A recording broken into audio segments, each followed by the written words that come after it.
The following may contain satire that will offend absolutely everyone. I want to apologize in advance for the fact that I don't care. A new list is making the rounds of non-gendered anatomical language that can be used as a way to describe men and women so that no one knows what anyone is talking about. The list was published by the society dedicated to making life as miserable as humanly possible and was accompanied by a statement saying, quote, "We at the SDMLMHP are committed to taking the most joyous and pleasurable part of life and transforming it into a problem in order to satisfy the needs of a small number of unhappy neurotics by making us all as bitter and depressed as they are. To that end, we offer this list of meaningless and unattractive phrases to ensure men will turn to pornography instead of actual women, and women will sit home on Saturday nights weeping into their pillows. Enjoy," unquote. The list suggests that we no longer use the word breastfeeding to describe the humanizing act of love and unity that creates contentment and connectedness in the hearts and minds of mother and child alike, but instead call it chest feeding as a way to render us as bat-dung crazy as the people who made this list. The substitution of chest for breast will also come in handy in such phrases as, "Oh boy, look at the pair of chests on that tomato," and "I'm going to sneak up behind my coworker and grab her by the chest because grabbing her by the breast would be wrong." The list also suggests replacing the word women, I'm not making this up, replacing the word women with persons who menstruate, as in the phrase, "persons who menstruate, can't live with them, can't live without him." And in the song, "Why Can't a Person Who Menstruates Be More Like a Person Who Produces Sperm?" from the famous musical My Fair Person Who Menstruates and Also Knows How to Behave. The list further suggests you don't use the word prostate, so you can't explain why you have to go to the bathroom 6 times in the middle of the night. Trigger warning, I'm Andrew Klavan, and this is The Andrew Klavan Show. I feel hunky-dunky. Life is tickety-boo. Birds are winging, also singing hunky-dunky-doo. Ship-shaped, ipsy-topsy, the world is zippity-zing. It's a wonderful day, hurrah, hooray! It makes me want to sing. Oh, hurrah, hooray! Oh, hooray, hurrah! All right, let us continue laughing our way through the fall of the Republic. Go to my YouTube channel, Andrew Klavan, the personal YouTube channel, and subscribe. It has been brought to my attention that Knowles has more subscribers on his YouTube channel than I do. I can't confirm this. I haven't checked it out personally because it would mean being exposed to Knowles' content, which automatically deducts points off your IQ. But go on mine, subscribe, leave a comment. If your comment is worthwhile, we will read it on the air. Today we have one from Enoch Yang, who says, during the previous Klavanless weekend, I had a dream where I met the bald ruler of the multiverse, and I amused him with a joke about Brian Stelter, to which the Democrats promptly sent us to our execution, knowing that we were the last ones who knew how to spell Klavan. I can't wait to be psychologically infiltrated in this upcoming weekend. Enoch Yang. That's too much information, basically. From the start of the pandemic, I haven't joined some of my friends on the right in overreacting to reasonable health measures. I thought, given what we knew at the time, a 15-day lockdown to ensure our health system wasn't overwhelmed was fair enough, and I thought reopening after that with sensible, cautious measures seemed wise. To my mind, the only really important thing was that we save the Klavan on whom our existence depends. But if people are no longer listening to even reasonable health directives, it is not the people who are to blame. We did exactly what we were asked to do. It's the authorities and the press who are completely at fault, 100% at fault. Their double-dealing, hypocrisy, overreach, authoritarian bullying, all of it stripped them of every ounce of credibility and made it impossible for us to take them seriously or believe a word they say. The hysterical exaggerations of the computer models, the contradictory advisories about masks, the mathematical inanity of counting case numbers rather than death toll and of comparing death tolls to war fatalities, and the relentless and largely unfair attacks on the President of the United States from both the left and the right, which came out of sheer infantile hatred. All of that has stripped the experts, the authorities, and the press of their ability to help us weather the plague. Shame on them. If we turn our backs on them, and we should, it's their fault, not ours. But of all the transgressions that revealed that our authorities and press are empty vessels, the worst one was the hypocrisy of jeering at those who protested the lockdowns and then cheering for those who rioted and looted in the cause of destructive anti-American socialism under the lying name of Black Lives Matter and Antifa. To say that the government can allow radical misbehavior while banning church services is to say that the First Amendment does not exist. Governors and mayors do not get to decide who gets to speak or worship. We all know that the First Amendment not existing is something the corporate media, Democrat, socialist, BLM complex wishes were true. We are now heading into the 4th of July with our institutions emptied of meaning. Our authorities and experts have failed us 100%. It's not us that has failed, it's them. So that means it is up to us to start bringing America back.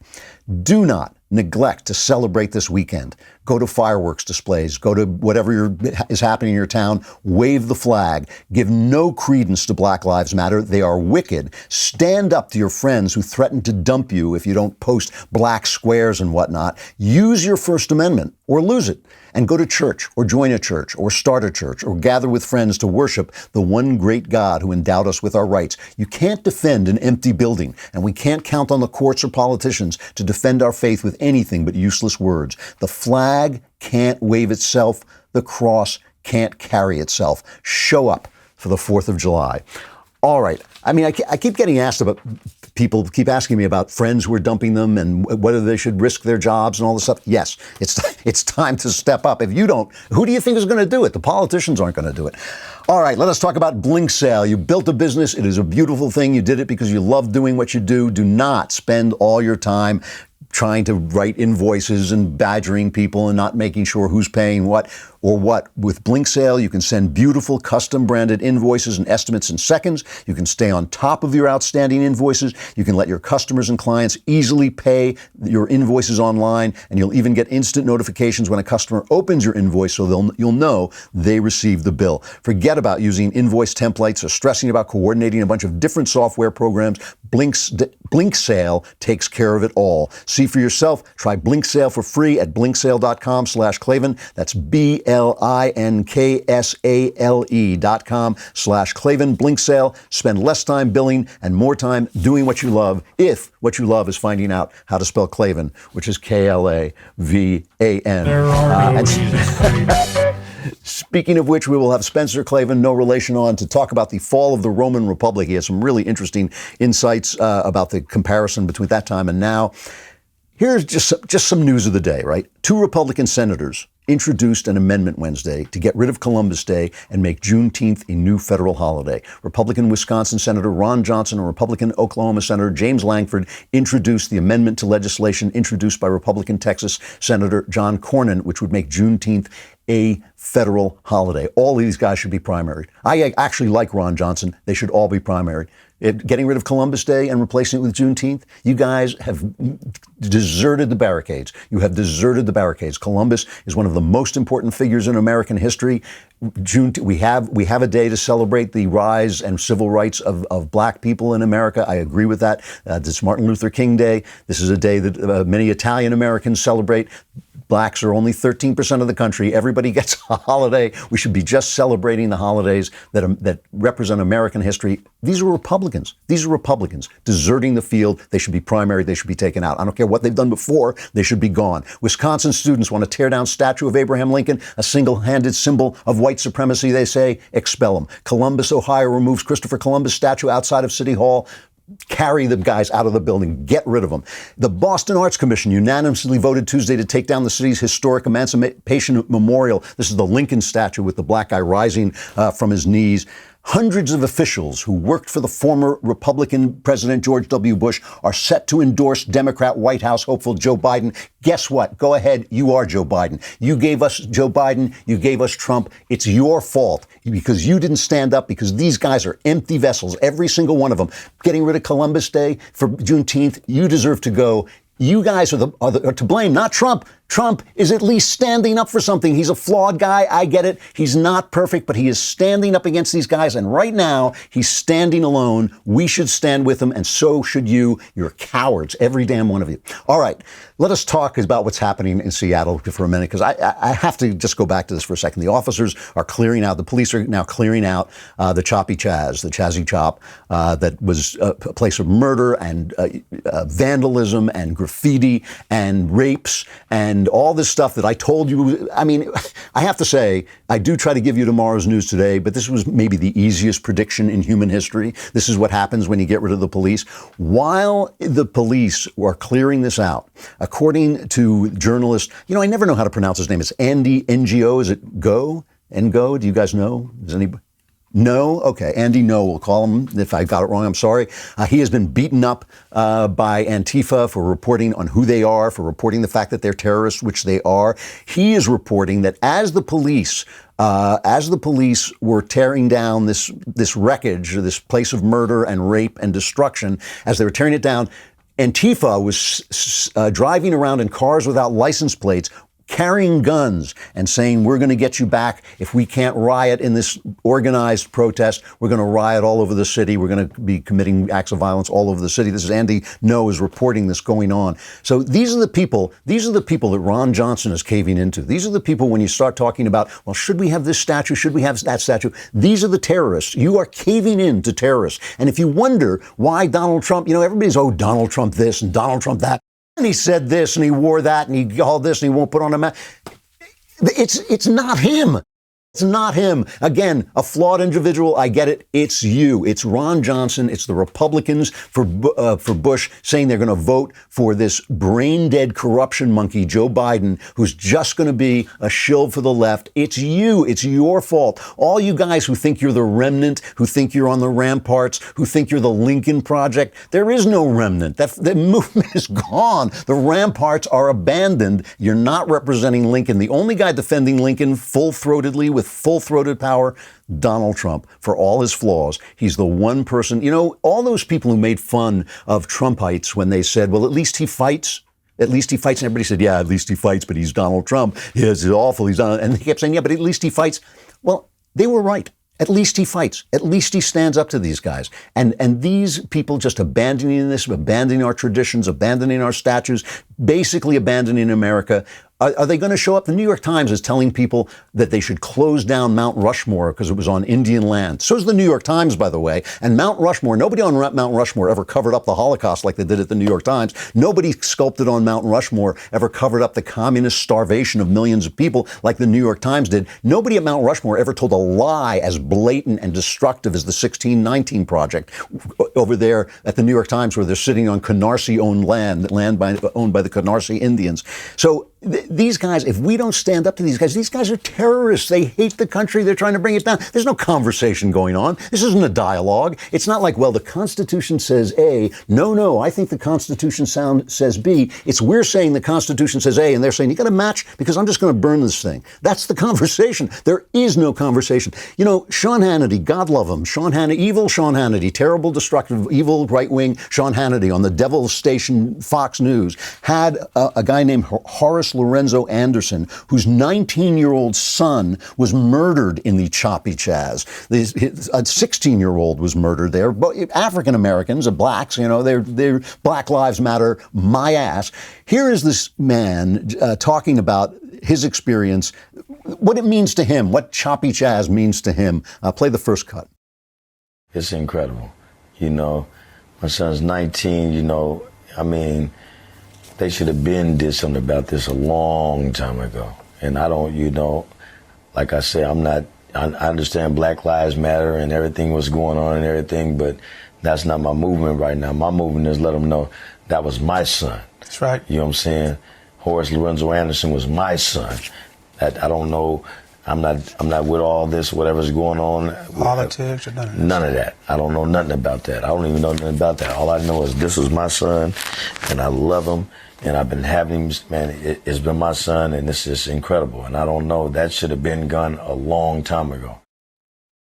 Yeah. I can't play the rest of that because I won't make it through the show. But, that's That's the truth. That's the truth. And it's also true that little babies are being killed in Chicago every weekend. It's true that little children are being shot in Chicago every weekend. And what are they doing? What are they talking about in Congress? They're talking about police reform. They're talking about police reform in Congress. That's, how dominated they are by the left-wing press. That's what they think the conversation about. Why are you even having that conversation? Listen, I'm always in favor of reforming the police. I'm always in favor of making sure the police are using their power properly. Most good police officers are in favor of using their power properly, of course.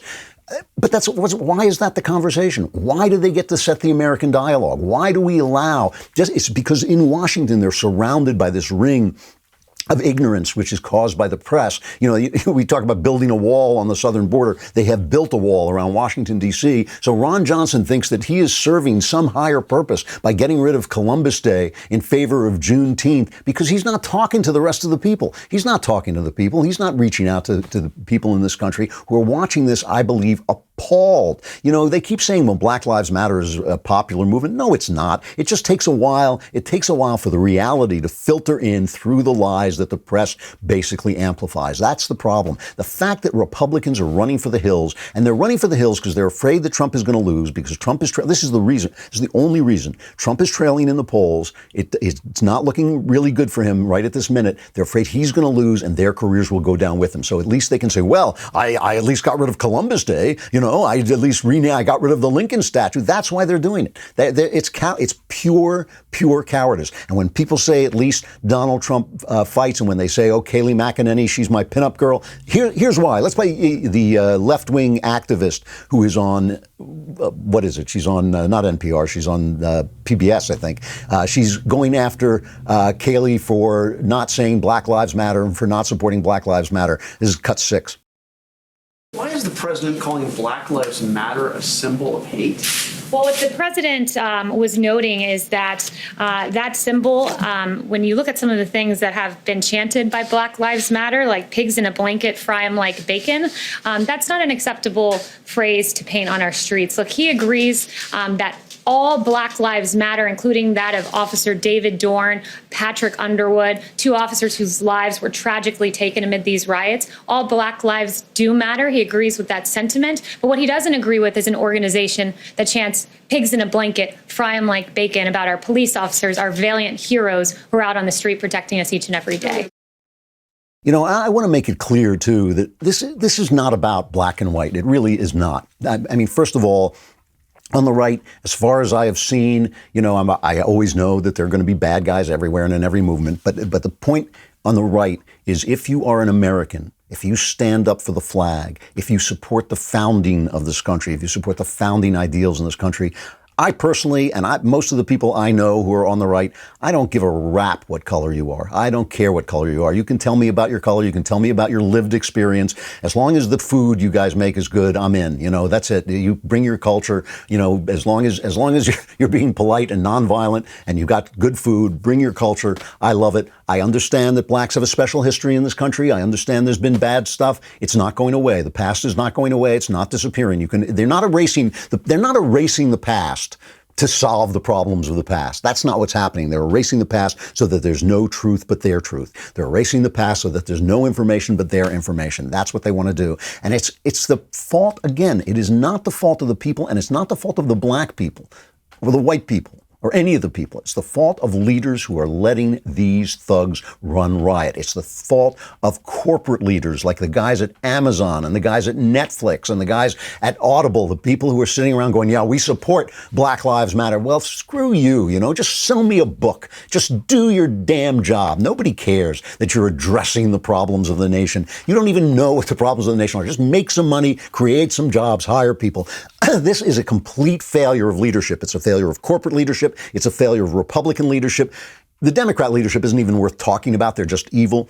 And the Trump stands alone. And again, with all his flaws, with all the mistakes he may have made, he has stood up for this country. He has never backed down from standing up for this country. He has done more for black people in his administration than Barack Obama ever did for his. He's getting great, we'll talk about it in just a second, the great jobs numbers he's getting. He is standing alone. And all these people on the right who are deserting him and think that's going to save their reputation, Believe me, you are screwed, because the movement you supported, the movement you think Trump destroyed, was already gone when he rose up. He rose up because it was gone. He didn't destroy the conservative movement. The conservative movement was gone as it stood before. And now Trump is what we've got. He's the only hope we've got, and he's standing alone, and we have to stand with him. It's just that simple. You know, he was on, he gave a brief presser today.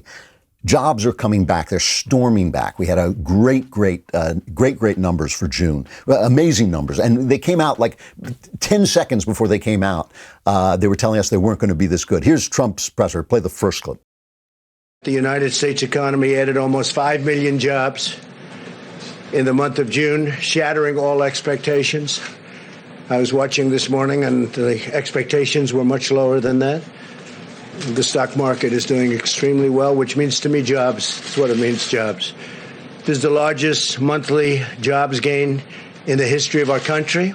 7.5 million jobs created in the last 2 months alone. Today's announcement proves that our economy is roaring back. It's coming back extremely strong. We have some areas where we're putting out the flames or the fires, and that's working out well. We're working very closely with governors, and I think it's working out very well. I think you'll see that shortly. So his talk is divisive. He's sometimes rude. His tweets are stupid. What have you done, Ron Johnson, when you get rid of Columbus Day and you put Juneteenth in there? What is that doing? He's creating jobs. He always does. This is what he does. You know, I get it. I do get it. I've scored him. You've heard me attack him for all the things that are wrong with him. That has nothing to do with it. He stands alone, fighting for the country, defending the country. And when the people just said, when all those people that the intellectuals mocked said, well, at least he fights. At least he fights. At least he does fight. I just play the closing statement because it's just the kind of thing we want to hear more of from it. So I want to thank everybody for being here today. These are historic numbers in a time that a lot of people would have wilted. They would have wilted, but we didn't wilt and our country didn't wilt. And I'm very honored to be your president. Thank you very much. That's just what you want to. That's what we want to hear. You know, the Washington Post, Tracy Jan in the Washington Post writes a piece about Minneapolis. Minneapolis that has become more and more left wing over the years. In Minnesota, which has become more and more left-wing over the years. He says taxes for decades have been redistributed from wealthy suburbs to poorer communities to combat inequality, an effort bolstered in recent years by raising state income taxes on the rich. The result, more money for schools, affordable housing, and social services in lower-income neighborhoods. But the prosperity fueled by the region's Fortune 500 companies and progressive policies has not translated into economic equality. Instead, the wealth gap between Minneapolis's largely white population and the city's black residents has deepened, producing some of the nation's widest racial disparities in income, employment, and home ownership. And why? It's because economists, lawyers, and civil rights advocates in the Twin Cities say progressive tax policies could not make up for other aspects of structural racism. So leftism failed. More leftism. You know, that's why we on the right don't do race, because it doesn't help people to do race. If you look at the Native Americans, it hasn't helped them for whites to express their guilt by treating them differently. It doesn't help black people. You know, why do you think they give Ta-Nehisi Coates, white people give Ta-Nehisi Coates every award? Why do you think they let that clown, Nicole Hannah-Jones, work at the New York Times and nobody fires her for lying? Why do you think they don't fire her for lying? Because they know that these guys are what white people want. They are what white people want. They give them a nice feeling of guilt, and they do jack diddly crap for poor or black people. You know, they do nothing for them. Ta-Nehisi Coates does nothing for black people. Who does something for black people? Donald Trump. Donald Trump, because he builds jobs, he builds the economy. It is just absolutely American. What are they talking about in Congress? They're talking about restitution for slavery. They're talking about paying people back for slavery. You know, this is what Sheila Jackson Lee, play the Sheila Jackson Lee cup. She is the Democrat, Congresswoman from Texas. This 13-member commission established by the federal government answers the question that is not the individual act of holding slaves. It is the government's sanction that denied African Americans their equality, and as well, the government's responsibility with this 13-member commission to design the responses to the continued death, murder, and inequities in our community. This is America's responsibility to pay, the American government's responsibility to pay her debt. We have no debt. This is ridiculous. We can't. First of all, this is a woman whose family is from Jamaica. Does she get paid just because her skin is black? You know, my people came over long after slavery was gone. Do I have to pay because my skin is white? It's racism. And you don't think it's racism? You don't think it's racism? Listen to Tim Scott, who actually put forward a decent police reform bill. Listen to him talking about the reactions he's getting from liberal Democrats, okay? We had more than a dozen of them. I only played 2 of them, which were the most racially offensive comments from liberals in this country that called to say that I was in their crosshairs, that it was so profanity-laced you can't play 5 seconds of those videos on your show because there are that many F-bombs, the N-word, by liberal Democrats causing a stir in my office, threatening my life. It is the most audacious, repugnant behavior I've seen in a very long time. And you don't have to you don't have to take his word for it, Senator Scott's word for it. The protesters are yelling at the police in New York. And these are white kids, most of them. They're yelling at the police in New York. Here's what they're yelling. Listen to this. You guys go to clown college for like 26 weeks for those students. You know, a hairdresser has to go to school for longer than you do. Oh, yep. Half of you don't even have a college education to be out here making demands about the people. When you can't even read a fucking history book and know where you come from. But you want to sit here and tell me that you're educated enough to make demands about you know nothing about. These are socialists telling workers that, hey, we're the socialists, you're just the workers. We're the ones, you don't have a college education. We're socialists. We went to college. We're socialists. You're just workers. What do you, we have nothing to do with you. I mean, it is Indiana Congressman Jim Banks has an essay at the American Mind. He says this: take a closer look at the mob. A new study by Pew Research says only 1/6 of the protesters are black. 4 out of 5 are Democrats. This is not the poor working class fighting for a livable wage. It's an act of performance art staged and underwritten by our nation's elite in the tradition of Woodstock or Occupy Wall Street. What do you think the corporate media? News media is big corporations. These are big corporations. Why do you think they're supporting this? He goes on. This isn't a proletarian revolution. This is a generational fight within our ruling elite class. For decades, the elites have taught their children that America is a bad place. It's an evil country, they say. To be patriotic is to be ignorant about America's many sins. Be woke, the upper classes bark at their kids. Open your eyes to all that is wrong with the U.S. and its history. Well, the children have internalized their parents' messages, and they've come to the conclusion if you're not actively revolting against the system, i.e. destroying America's institutions, you're enabling it. The irony is that these people are the system. You've probably received dozens of emails from multinational corporations promising to fight injustice or systemic racism in recent weeks. Silicon Valley executives have become quite transparently hostile toward prominent figures for failing to share the accepted talking points. One writer put it this way: this is a revolution that comforts the comfortable. Why do you think these multinational, huge corporations are supporting mobs in the streets? Do you think it's because the mobs are going to help the poor? Do you think it's because they are the poor? They're not. They're just not. I mean, the thing is, black Americans are catching on. Some black Americans are catching on. There was this, play the rap guy, the rap star. I can't remember his name, but play this clip. Now, I'm not no Black Lives Matter supporter. You're not? No, absolutely. Why not? Because it's not our movement. This is a movement that was given to us by, George Soros and his fucking boys. Because they saw how things were going and they didn't want it to go back to the 60s to where we start having our own organic movements. That was a big fucking problem for them. So let's give the people a movement that we can control. We'll provide them the leaders and all of this type of shit. And, yeah, that's what Black Lives Matter is. The Washington Post runs an article saying socialist Minneapolis and socialist Minnesota is increasing inequality, must be because of the racism, because the socialism helps the elite. It always does this. It guts the middle class and it makes the elite the power elite, not the money elite. So you have to go to them to make any money. You have to go to them for everything. That's what the elite wants, the power. The socialism always helps the elite. That's why they're doing this. That's why the elite are in the streets. They're not fighting for America. They're not fighting for black Americans. They're not fighting for anything but for themselves. All right. Ben Shapiro has a new book coming out. It is called, wait a minute, I'm sorry. It is called How to Destroy America in 3 Easy Steps. Ben has been plotting how to do this, and now he's going to reveal his ugly secret. No, it's not.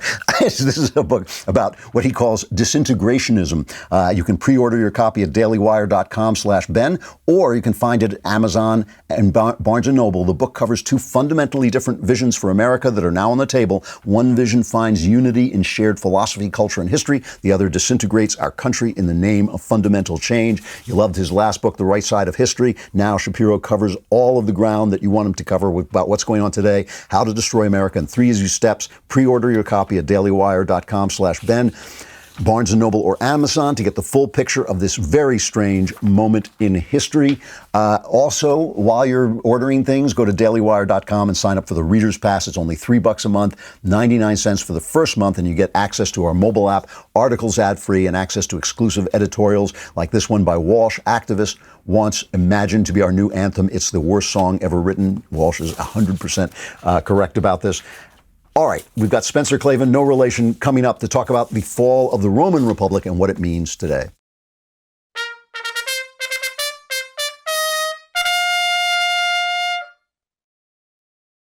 All right, Spencer Klavan, no relation. He insists, we have a contract. He insists I say that. Spencer Klavan, no relation. He is assistant editor of the Claremont Review of Books, my single favorite magazine in America. And he is also working at the American Mind, where I just read that great essay. There are lots of great essays.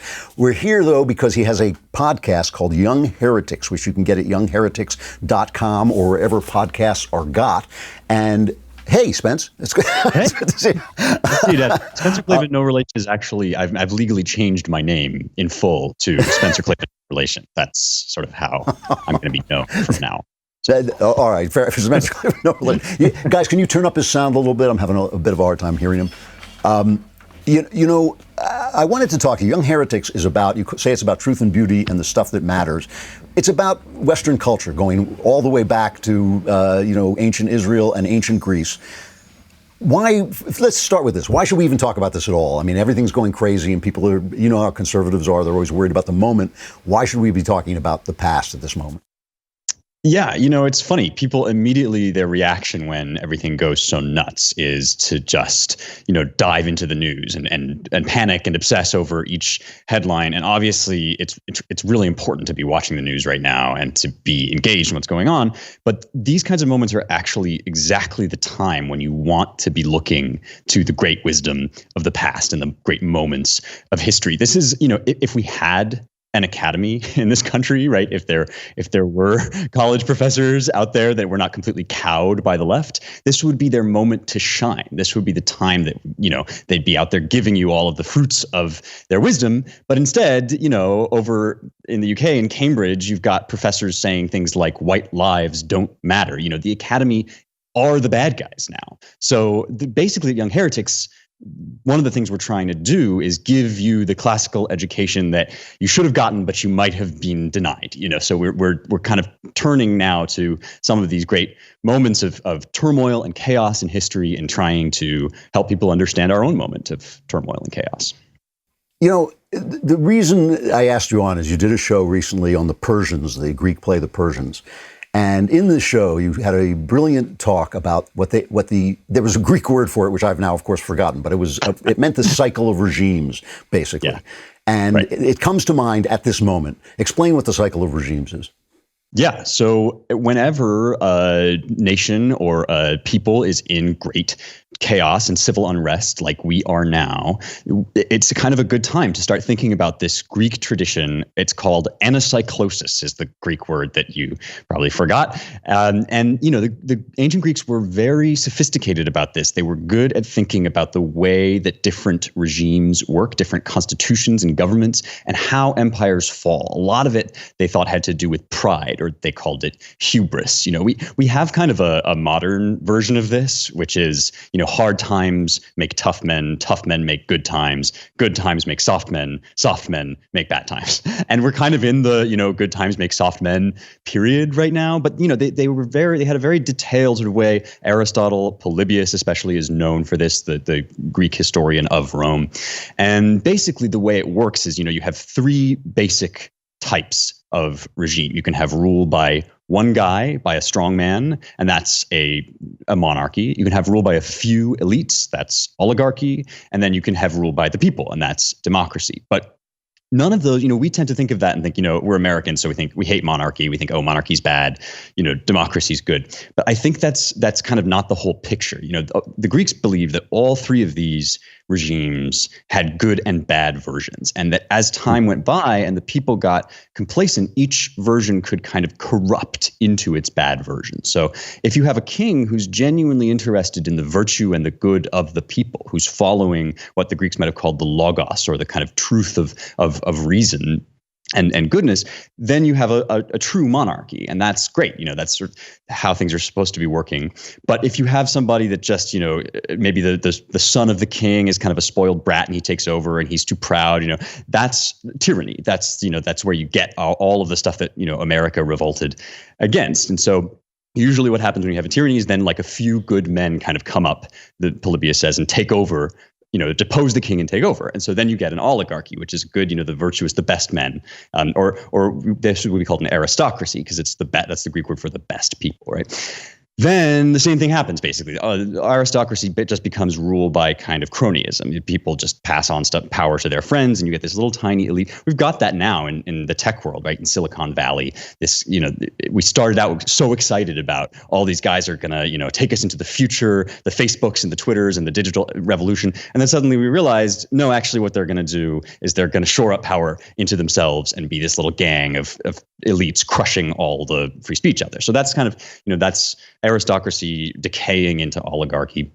And then you get, after oligarchy, you get the people coming up and seizing power. And that's where you get democracy. The people kind of are free, but they live by the laws. This is the good version of that, which we forget all the time, right? In the modern world, we say, oh yeah, freedom, democracy, right? We just do whatever you want. But no, the Greeks, I mean, the Spartans actually were known for believing in this. Demaratus, the Spartan king, said, you know, the Greeks live by freedom and their laws. Those are the two things that they love. And when you forget the and their laws part, then you get what we're doing now, which is mob rule. And then what happens after mob rule? Well, some big strongman comes up and you start the cycle again, because the strongman just sort of quells the mob or leads the mob, basically using the military, and becomes the king again.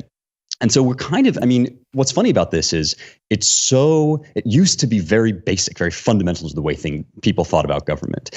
And it's fundamental because it's basic and true. I mean, you look at like CHAZ or CHOP, that autonomous zone that they made in Seattle, and you watch these kids basically and thugs taking over the streets, and you think, oh, great, like wait 5 minutes and what's going to happen? You're going to get a warlord. And in fact, of course you did. A warlord arose, because that's how the cycle of regime works. And it's kind of, it's a little heartbreaking to sort of see it play out, because it's just so obvious to anybody who's schooled in this stuff. But I do think that it can help us understand. Yeah. So, I mean, we're at this moment where it seriously looks like the republic is devolving. We're in that moment in the cycle of regimes when the republic starts to devolve into chaos and strong men step up. And you and I were talking off camera, and we both almost simultaneously started to compare this to a moment in the history of the Roman Republic, which is sometimes called the era of the Gracchi, which does sound a little like a Warner Brothers character, but still. So what is the similarity between us, where we are in our republic, and where the Roman Republic? Where would you put us on the timeline with the Roman Republic? Yeah, so this is where I think, this is going to be the next episode of Young Heretics that I record, so people can kind of like learn about this moment if they want to. But in a nutshell, right, so we're talking here about like 133 BC and thereabouts, which is kind of the beginning. The Romans looked back on this as the beginning of the end of their republic. They thought this is when we started, before we had all of this turmoil between the rich and the poor, and they would, they would fight back and forth, but they never actually physically fought. They never broke out into open violence. And now this is, the great historians of this period, people like Appian and Plutarch, look back and say, this is when Romans took up arms against Romans and everything kind of deteriorated. It was the beginning of the end of the Republic. And basically what happened is like Rome, a lot like America, got just way, way bigger than even in their wildest dreams they could have hoped to get when they were starting out. They started out, first they were this monarchy, then they took power and became a republic, which is a kind of mixed regime, and they just, ballooned out into Italy and Africa and Greece. And so they had all of this land, right? And what should have happened is that the middle class should have basically taken the land and gone and developed new Romes. But instead what happened is that the rich, a few rich families just grabbed all of this power. And that created all of this kind of personal unrest, which I think, we're getting a lot of that now too. You're getting a ton of people on the right and the left, young kids that just feel like they can't have children because the world is so terrible. And this is something that the Romans noticed, that people weren't having kids because they were just despairing. Yeah, that was a big deal. Yeah, like we can't make money. We can't make any money, so why have kids? And so there's all of this this ball of mob energy, which is also, again, there's tons of that out there. And a lot of times you think when that happens, that the next thing is going to be, that we're going to have a people's revolution. But more often than not, what happens is a very talented, rich, educated, smart guy comes along and just like sort of manipulates this big mob. And, that's what's really going on. That article that you read from The American Mind before this is about that. It's about the fact that this is being represented as a kind of popular uprising. But really what it is it's a bunch of popular rage, a bunch of kind of regular folks that feel like they are without God, like they're despairing.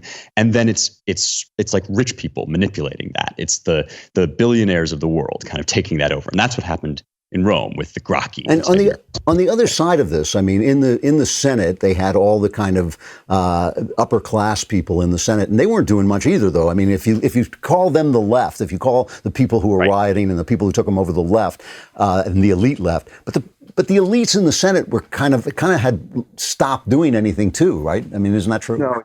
Yeah, it's totally true. It's like, this is what we call conservative ink now on the right, all the think tanks and the senators and the comfortable aristocrats that say they want, to help the little guy, but they're perfectly happy with like massive illegal immigration and people losing all of their jobs because they are the ones having their lawns watered, frankly. They're so you got that in the Senate too. You got the rich just basically dragging their feet about this, which left the way open for Tiberius Gracchus and then his brother Gaius after him to basically like promise he was going to undo the injustices of the past, which is another big theme right now, right? That Black Lives Matter and reparations, we've had these terrible injustices in the past, and now we're just going to like reach back into the past and find some way to give everything back where it should be. Always a bad move. Never works. The way forward, I think. Yeah. Sorry, go on.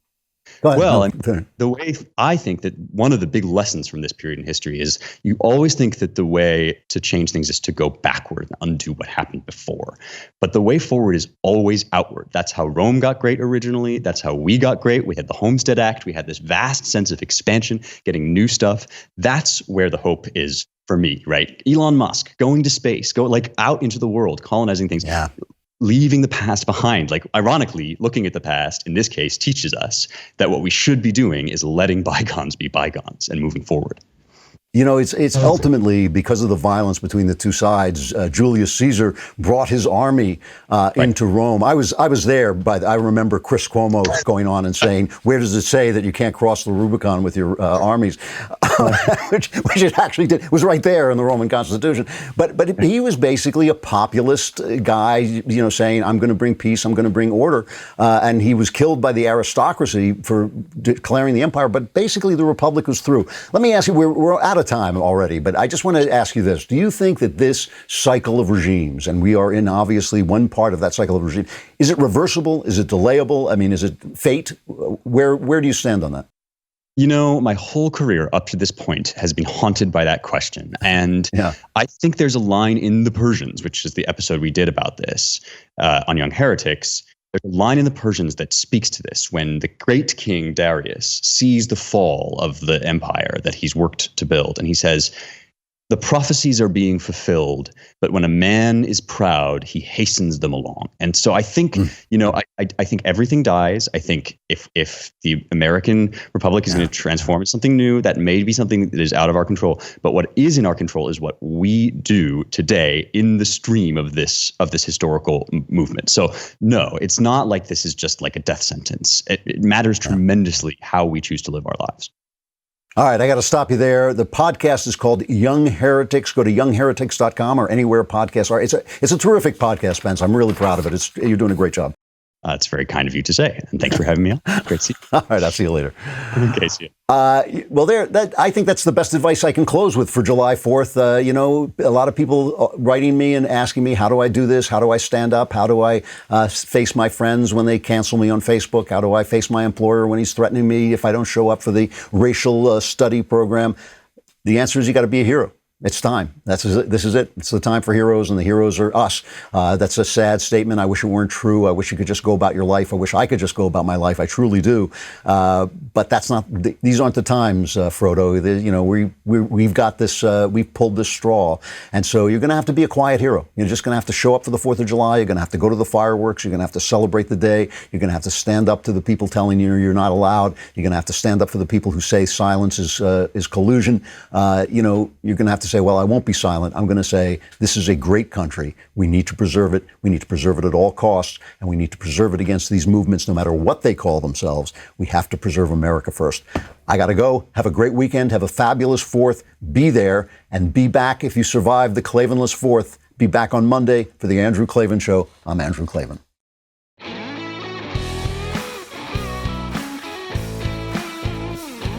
The Andrew Klavan Show is produced by Robert Sterling. Executive producer, Jeremy Boring. Technical producer, Austin Stevens. Our supervising producer is Mathis Glover. Assistant director is Pavel Wadowski. Edited by Adam Sayevitz. Audio mixed by Robin Fenderson. Hair and makeup, or head and makeup, by Nika Geneva. Animations are by Cynthia Angulo. Production assistants, McKenna Waters and Ryan Love.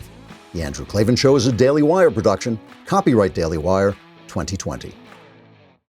Fauci takes his mask off, cities shut down again, and I catch potential Joe Biden running mate Karen Bass in a major lie. Check it out on The Michael Knowles Show.